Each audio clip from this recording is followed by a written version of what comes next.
min ladunka awliya'ana minal muslihin as-salihin birahmatika ya ar-rahimin.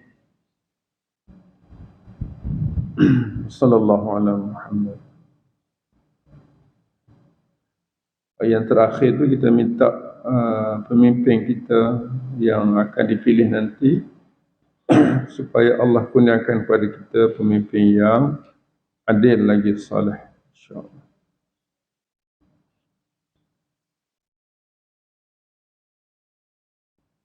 Baik, kita tengok ayat yang ke-35.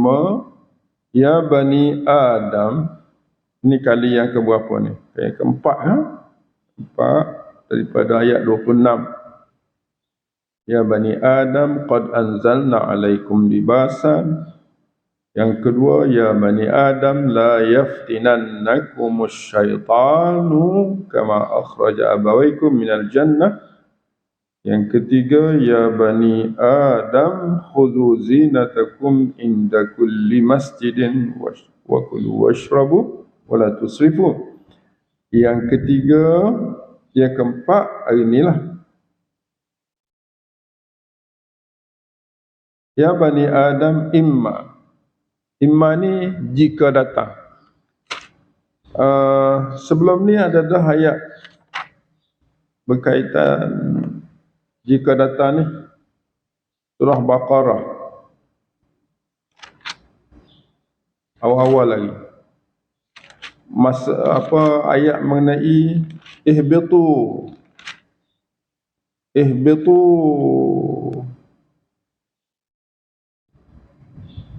Ayat 38 muka surat 7. Saat Nabi Adam serta seluruh makhluk yang berakal diturunkan ke bumi, semasa di bumi diberitahu dahlah fa imma, kemudian jikalau ya'tiyannakum, datang kepada kamu, minni, daripadaku, hudan. Di sini sebut apa ni? Hudan. Hudan ni sini sama ada hudan di sini enggak rasul ataupun kitab. Dan tafsir sebut rasul atau rasul dan kitab, hudan ni. Jadi terserahlah kepada ahli bumi ketika itu. Yang nak selamat, faman tabi'a huda, kan? Tabi'a huda. Ni anda baca ayat muka surat 7 tu. Faman tabi'a huda, siapa yang ikut hidayah yang ya'tiyanna nakum minni huda. Makna Allah akan tunjuk, akan bawa kepada kamu dariku, kata Allah, hudan. Hudan tu kitab. Alhamdulillah lah, kita ada kitab Quran ni, kita ambil masa tiap-tiap hari untuk dalami, nak jadikan dia hudan. Tapi bila kita dapat hudan ni, kita nak ikut ataupun tak nak ikut, itu pula terserah pada kita. Allah kata offer terus. Allah beri keputusan kepada kita, kita yang memutuskan. Faman tabi'a hudaya, sesiapa yang mengikut, tabi' maknanya yang follow. Hudaya, petunjukku, maka apa jaminan dia kalau kita ikut petunjuk Allah? Jaminan dua. Pertama, fala khaufun alaihim. Tak ada langsung ketakutan tentang neraka, keburukan. Allah jamin dia selamat. Di akhirat, walahum yahzanun. Dan dia tidak akan bersedih hati di akhirat kerana dia jamin syurga. Kena ikut hudaya. Ini. Kalau itu sekiranya faman tabi'a hudaya. Dan kamu boleh pilih yang kedua, iaitu dalam ayat 39. Walladzina kafaru wa kadzdzabu bi ayatina ulaika ashabun nar hum fiha khalidun. Ini telah disebut dalam ayat 38 dan 39, dua kumpulan ini. Hari ini jumpa lagi.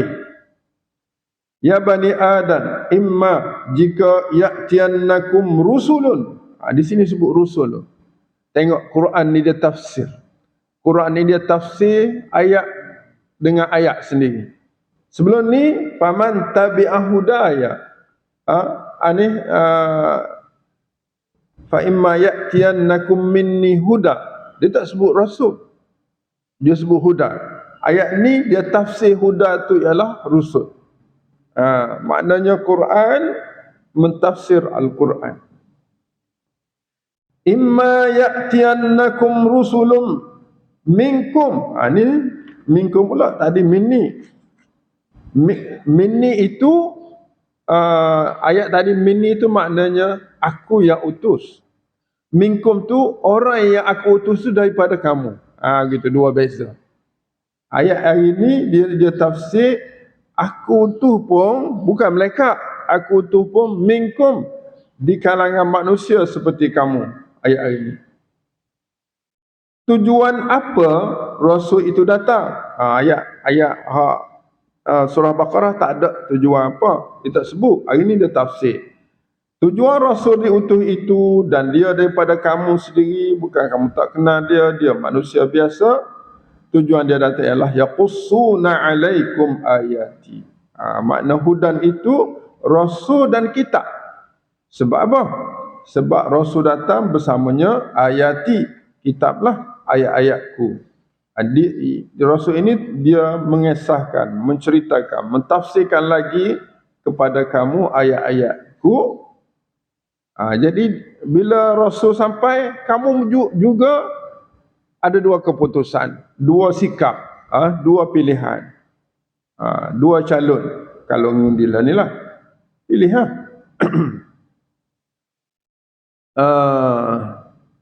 ataupun lebih. Dua keputusan. Keputusan pertama apa?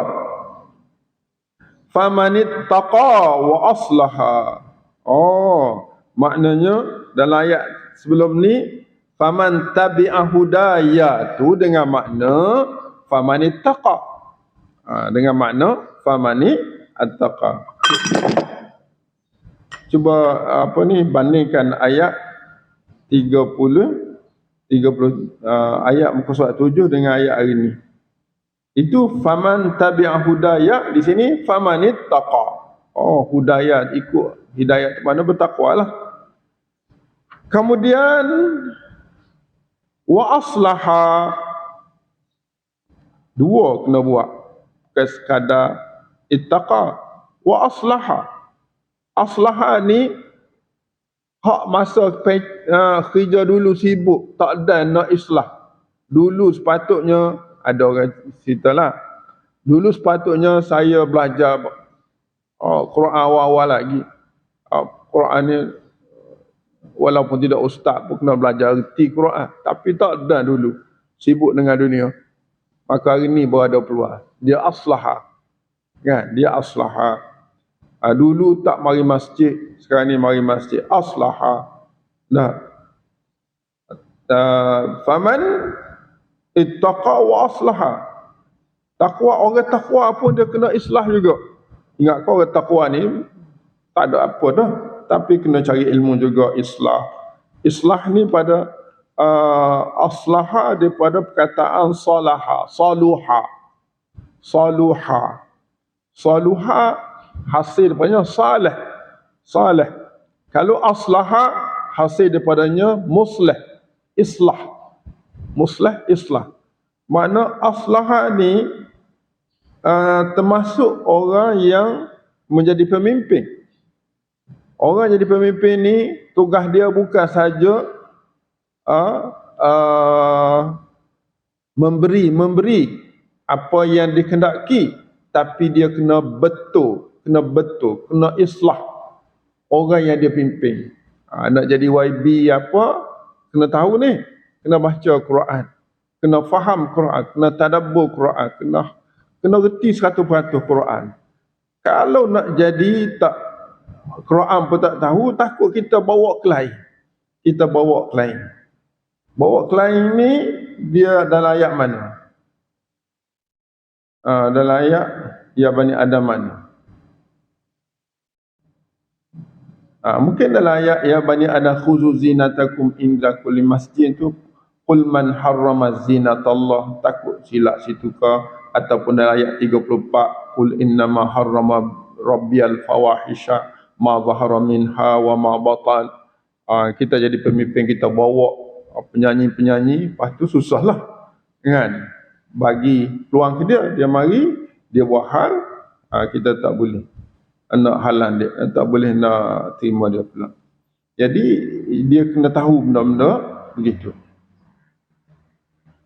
Ya bani Adam, imma ya'tiyannakum minni ya'tiyannakum rusulun minkum yaqussuna 'alaikum ayati. Jadi kan dia dah adalah rasul dan Quran, maka kepada kita faman ittaqa wa aslaha. Maknanya berat tu. Nak senang sebut je faman ittaqa wa aslaha kan, sebut senang, tapi nak laksana itu berat. Tapi kalau dia boleh buat, orang tu boleh buat, pemimpin tu boleh buat, aslah ni rajak pada pemimpin. Paling bawah pemimpin ialah ibu bapa. Paling bawah pemimpin ialah ibu bapa. Itu islah. Dia islahkan anak-anak dia. Dan paling atas ialah para pemimpin, yang paling atas termasuklah raja-raja di bawah aslah juga. Jadi kalau dia boleh ittaqa wa aslaha, apa jaminan Allah? Apa janji Allah pada mereka? Sama juga dengan ayat 38 surah Al-Baqarah tadi, 39. Fala khaufun alaihim wala hum yahzanun. Makna dua ajalah kita jaminan. Pertama, la khaufun alaihim minal azab. Gitu. La khaufun alaihim minal azab wala hum yahzanun min dukhulil jannah. Dua. Tidak takut lagi daripada azab neraka kalau dunia kan, kesusahan dunia. Memang orang berjaga agama Allah nampak susah, tapi dia dalam peliharaan Allah. Memang orang tak jaga agama Allah nampak kaya raya senang, tapi dia tidak dalam pemeliharaan Allah. Besok dia akan bersedih di hari akhirat. Jadi pilihlah yang terbaik dalam hidup kita demi kita, anak-anak kita, cucu-cucu kita, cicit kita, generasi kita. Mungkin hari ini kita bahagia, tapi anak cucu kita disebabkan kita, mereka tidak bahagia lagi. Kita duduk dalam kubur tengok cucu kita, cicit kita derita, sedih, menyesal kita. Tapi kita yang memuncakan suasana anak cucu kita itu derita.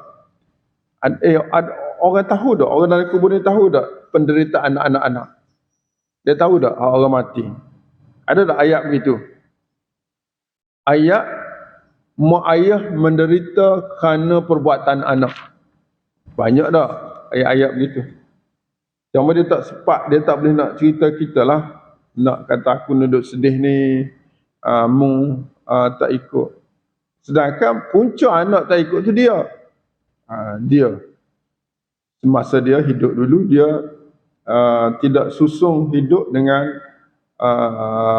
dengan cara apa yang dikisahkan oleh rasul-rasul itu kepada mereka. Dia tidak ittaqa wa aslaha. Contohnya tu ayat yang ke-39 sama. 36. Walladzina kazzabu biayatina. Ayat 39 surah Baqarah, muka surat 7, walladzina kafaru wa kadzabu biayatina.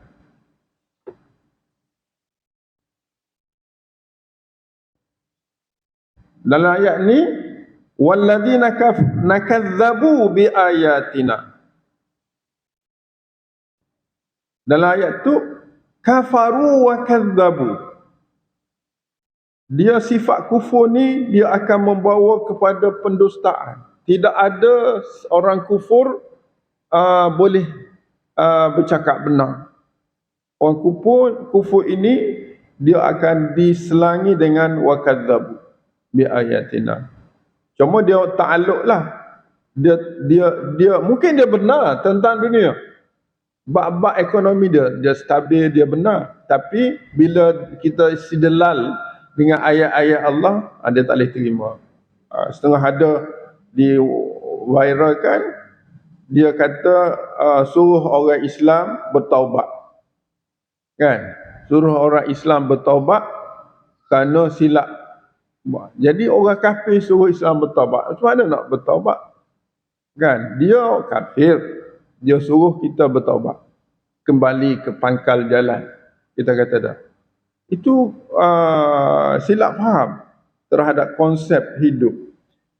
Bertaubat ni betul yang dia kata tu, tapi dia kenapa dia suruh orang lima taqulu nama la taf'alun, suruh orang bertaubat, kita masih lagi dalam kufur, kita tolak Allah, syirik pada Allah, suruh orang yang jaga Allah bertaubat pada Allah. Baguslah suruh bertaubat, tahniahlah, tapi jangan sebab kita kufur. Kita kena beriman dulu, kita baik, baru kita suruh orang bertaubat. Kadang-kadang itu silap konsep. Siapa yang salah tu sehingga orang kafir dia ikhlas nampak, dia cakap kena bertaubat, orang Islam kena kembali ke jalan yang benar, taubat, ikhlas, tapi silap tempat, silap tempat. Okey, maknanya di sini walladzina kafaru wa kadzdzabu biayatina. Ayat hari ni walladzina kadzdzabu, dia tak sebut kafaru. Apa hikmahnya?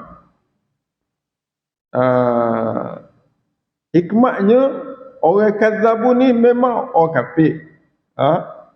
Dia automatik jadi kafir, tak sebut dah. Dan dalam ayat ini ditambah pula wastakbaru, dua benda. Kadzabu dengan kata-kata, wastakbaru dengan perbuatan. Maknanya dia dusta ayat dan dia tidak laksana. Kadzabu ni, istakbaru ni. Istakbaru ni, kita buatlah hukum Allah ni. Allah kita perlu, tak perlu, hak ada pun dah cukup. Tak perlu buat. Mana dia laksanakan keputusan itu mengikut ketentuan mereka sendiri. Itu orang istakbaru. Mengikut tafsir, nak tengok ni.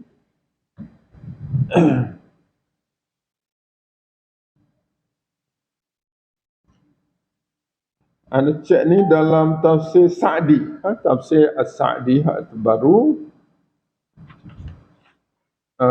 Tafsir Sa'di ni tafsir moden sikit lah, tapi tidaklah moden sangat.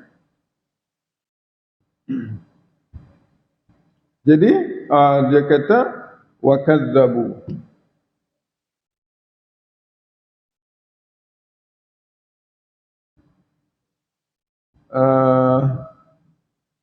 Dia kata walladzina kadzdzabu biayatina ay la amanat biha qulubuhum. Kadzdzabu ni ialah tidak beriman hati mereka. Mana hati itu ditolak. Wastakbaru wala inqadat laha jawarihuhum, dan tidak dilaksanakan oleh kehidupan mereka. Jawarih ni anggota, tidak laksanakan. Ulaika ashabun nar hum fiha khalidun.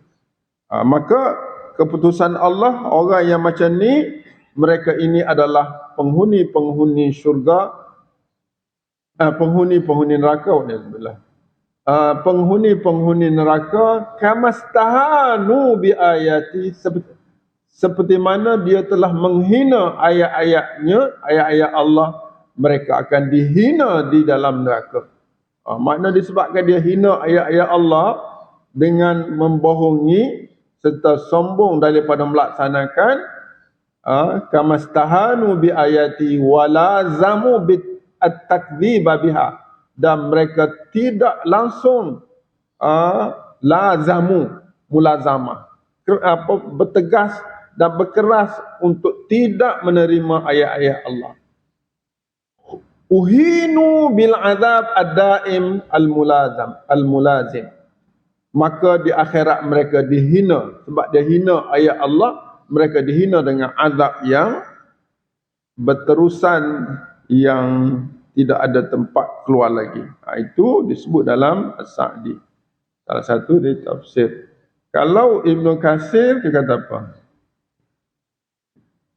Ibnu Katsir tak banyak. Dia kata walladzina kadzabu bi ayatina, dia kata kadzaba biha qulubuhum, hati mereka menolak, wastakbaru anil amal biha, lebih jelas lagi, dan mereka sombong daripada melaksanakan ayat-ayatku.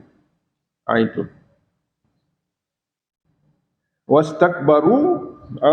Jadi sebab itulah kita dalam memilih pemimpin nanti, kita kena orang yang betul-betul benda tepat pada kalau nak pilih individu, kena orang betul-betul, nak pilih individu. Kalau nak pilih kumpulan, pilih yang betul-betul nak bawa yang benar. Kalau tidak, silap kita habis, sampai nak cucu kita besok.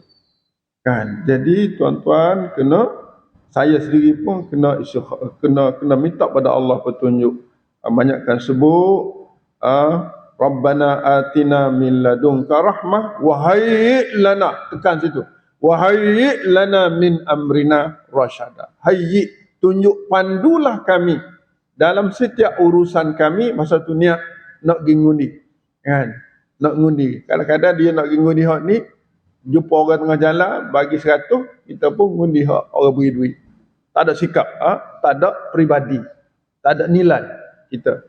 Tak ada sikap, tak ada peribadi, tak ada nilai, tak ada iman. Tak ada iman. Orang yang hanya terikat dengan harta dunia demi memilih agama ataupun memilih pemimpin yang membawa agama. Kita tak boleh bersikap gitu. Kita kena ada stand, ada akidah. Ada akidah.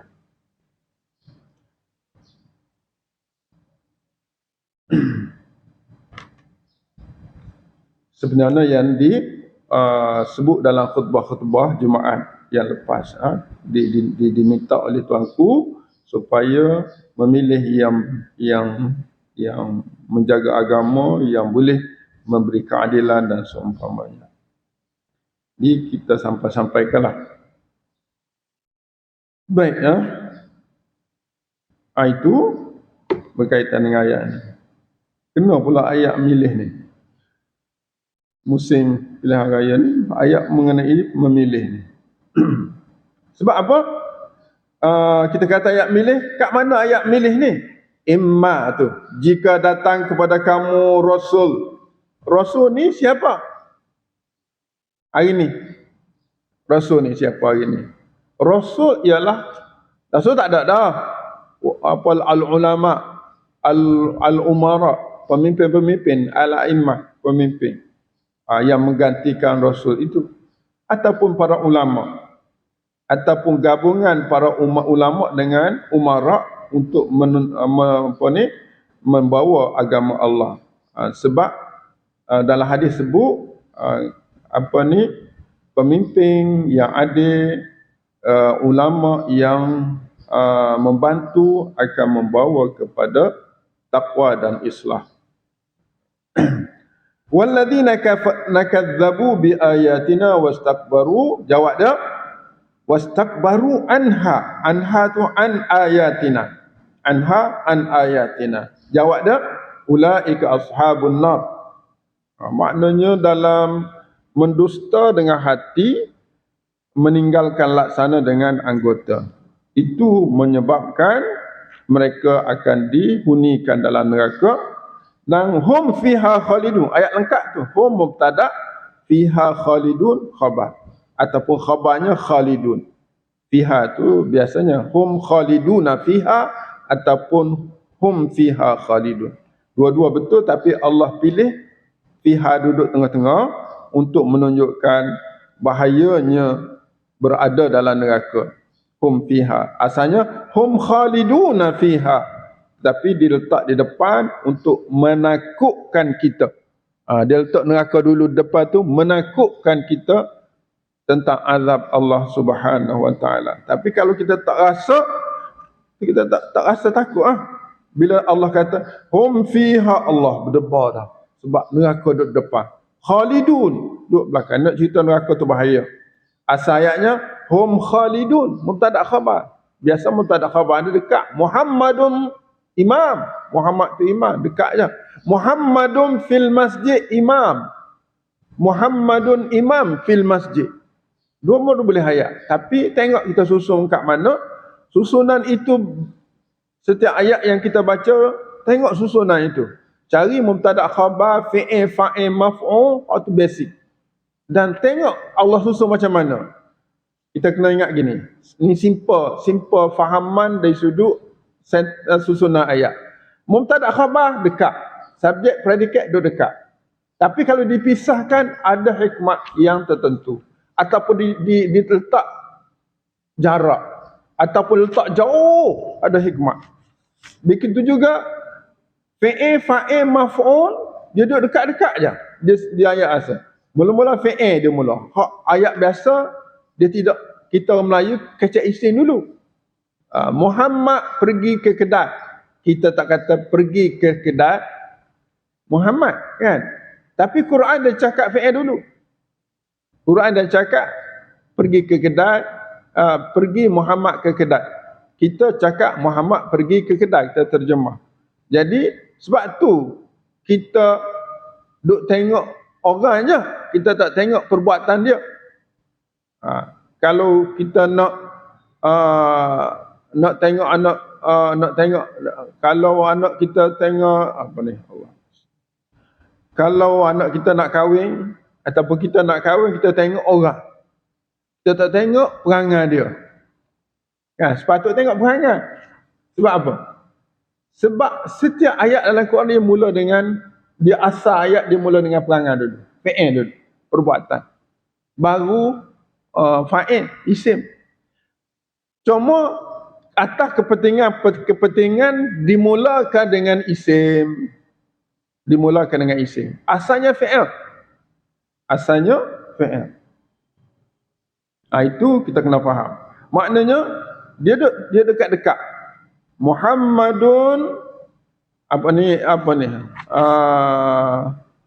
Kita kata Muhammadun yusalli fil masjid. Itu dah diubah dah. Asalnya yusalli Muhammadun fil masjid. Itu ayat yang simple. Kemudian ditukar tepat semua sekali atas kepentingan-kepentingan yang perlu kita faham, kerana dengan memaham susunan itu menjadikan kita rasa happy, rasa suka, rasa takut, rasa bimbang, rasa khawatir. Perasaan-perasaan yang wujud dalam tubuh kita atas kesedaran bukan daripada terjemah semata-mata, tetapi dari sudut susunan ayat-ayat yang Allah susun itu yang menakutkan. Contohnya hari ini Allah kata hum fiha khalidun. Susunan itu telah diubah tempatnya. Hum khaliduna fiha. Kemudian ditukar. Khalidun duduk ujung, fiha duduk tengah. Atas kepentingan menakutkan orang-orang yang membaca ayat ini bahawa mereka yang duduk dalam neraka itu kekal. Masalahnya masalah neraka tu. Kalau syurga tak apa, khalidun. Hum fiha fil jannah khalidun. Itu terbaiklah. Habis itu. Ayat yang ke 37. Ini dari sudut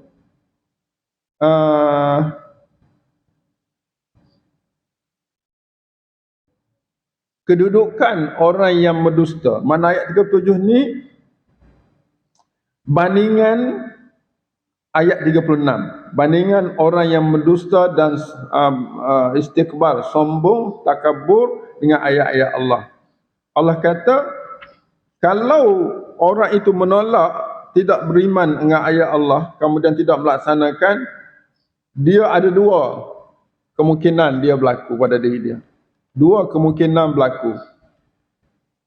Yang pertama, Faman azlamu mimman iftara 'ala Allahi kadiba. Kemungkinan pertama ialah dia ialah man iftara 'ala Allahi kadiba.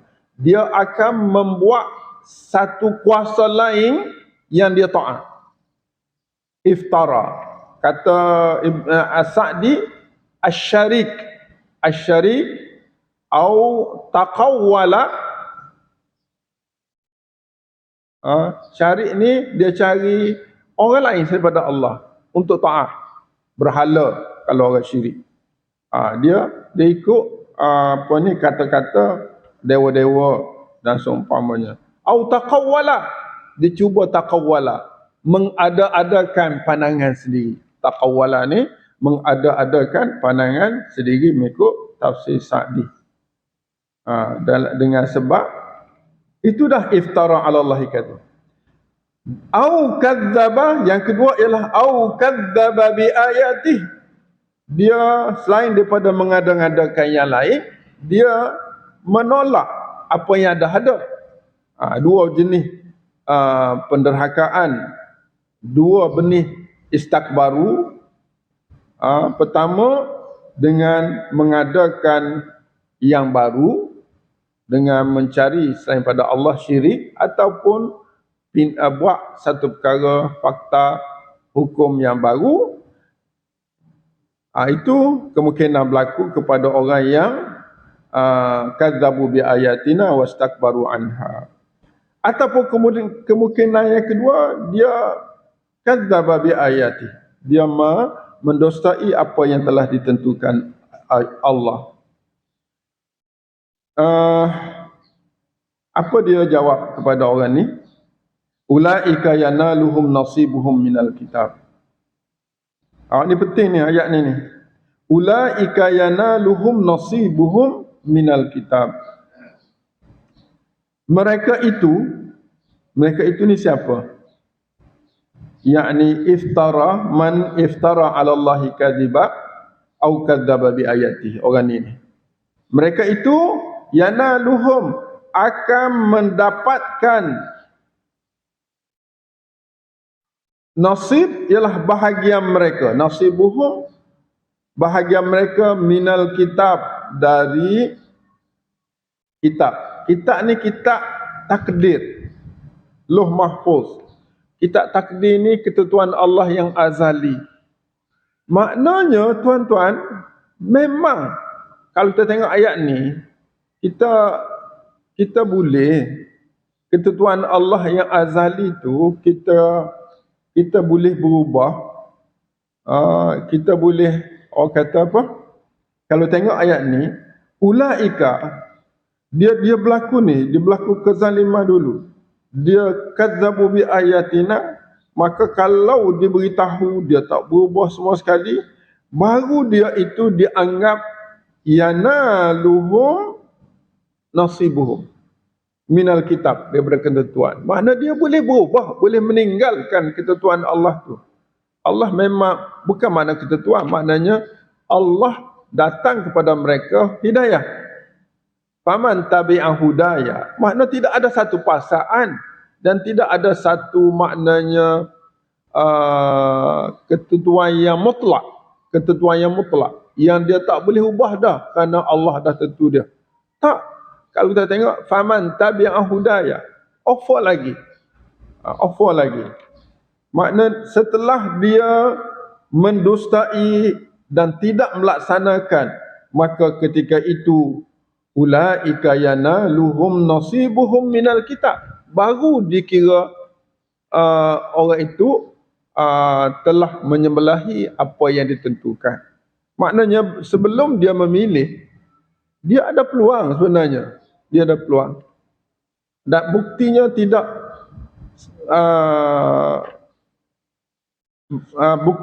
tidak orang kata, yang kita orang katakan kita dah Allah tentu dah, buat macam mana pun dah gitu. Tak.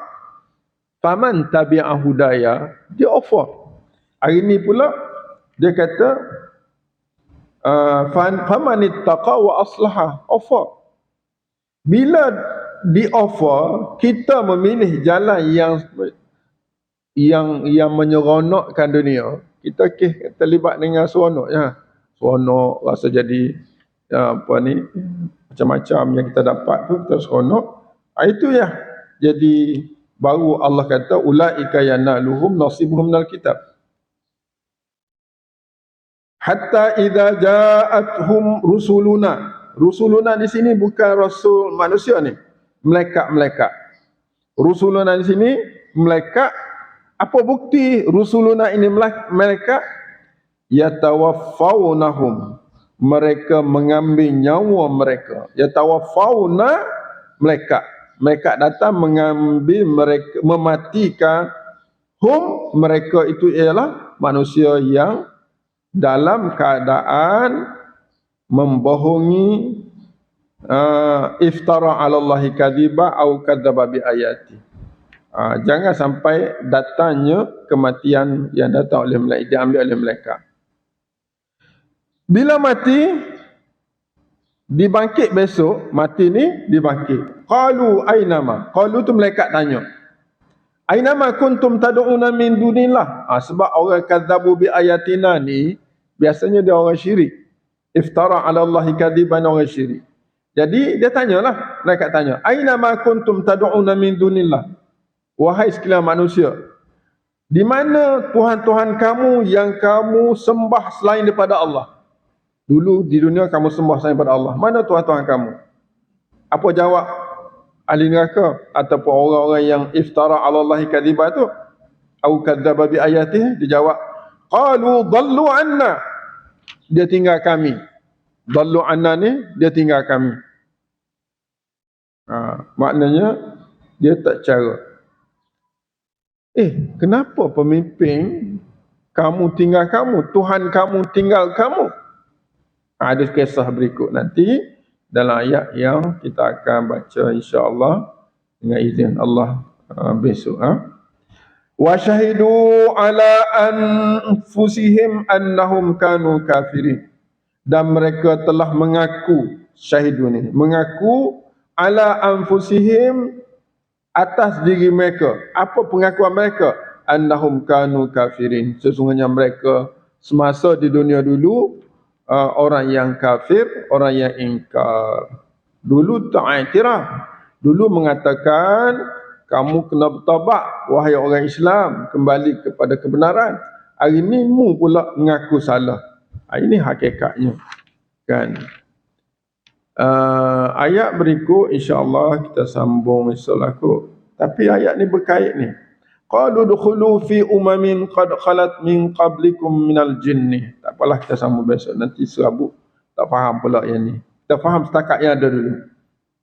Jadi kita tengok ayat 3 ayat hari ni, isunya apa? Isunya Allah wasiat kepada anak Adam, kita semua. Isu wasiat lagi.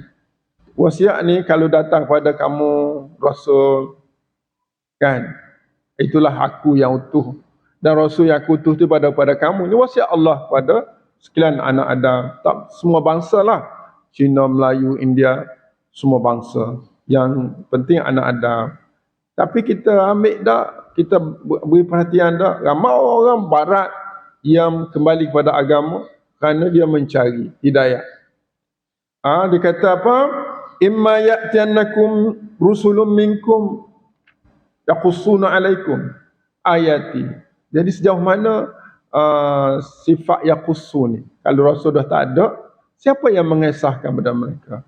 Kalau orientalis barat yang masuk Islam, mereka belajar. Sebab di barat ni walaupun dia negara kafir, dia ada sistem pendidikan agama. Pendidikan agama, ada agama Islam, ada orang ambil agama Islam. Ada pensyarah orang barat kafir mengajar subjek Islam. Kan? Itu lagi hebat. Dia ada yang menjadi mengajar agama Islam, dia jadi supervisor kepada orang kita yang pergi buat PhD sana. Hak jahatnya, dia tak bagi luluh kalau tak ikut idea dia. Ada kawan kita tak lulus balik sebab bercanggah dengan pandangan supervisor. Ustazah dia ngajar subjek Islam, tapi dia mengambil kazzabu bi ayatina. Dia ejah. Au iftara ala Allahi kadiba. Jadi nak anak murid dia ikut cara dia. Yang anak murid ni pun buat PhD, dah reti, dah mengaji. Dia tak ikut tak lulu Ramai orang tak lulu. Kan, salah seorang daripadanya kawan saya. Dia balik dia orang bijak, tapi balik tak dapat PhD, balik buat kat Malaysia. Sambung dapat. Sebab tajuk dia tu tajuk akidah.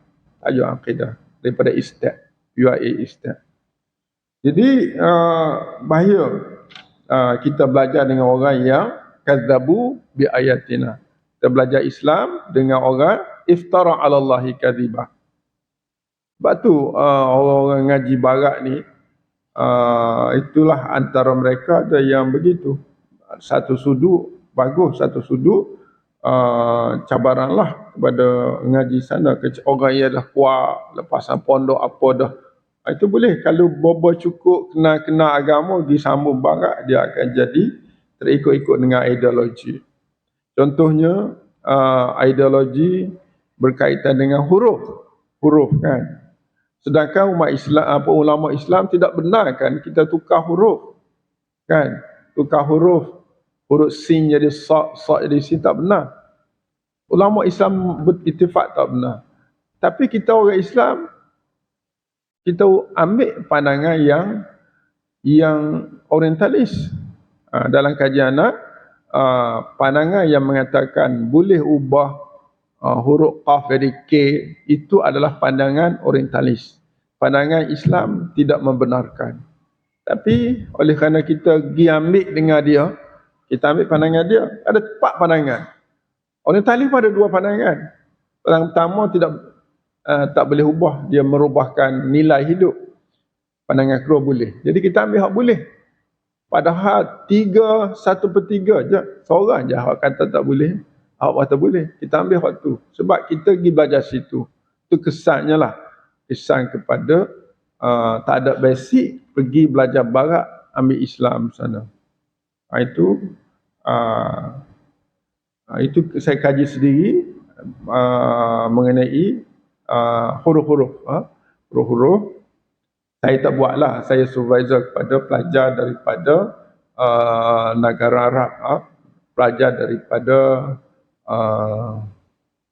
Kurdistan, dia buat PhD, lama dah lah, dalam 5-6 tahun lepas. Dia buat, dia kaji yang tu. Maka dia pun tak terima pada peringkat awal. Dia kata, tak ada masalah Ustaz.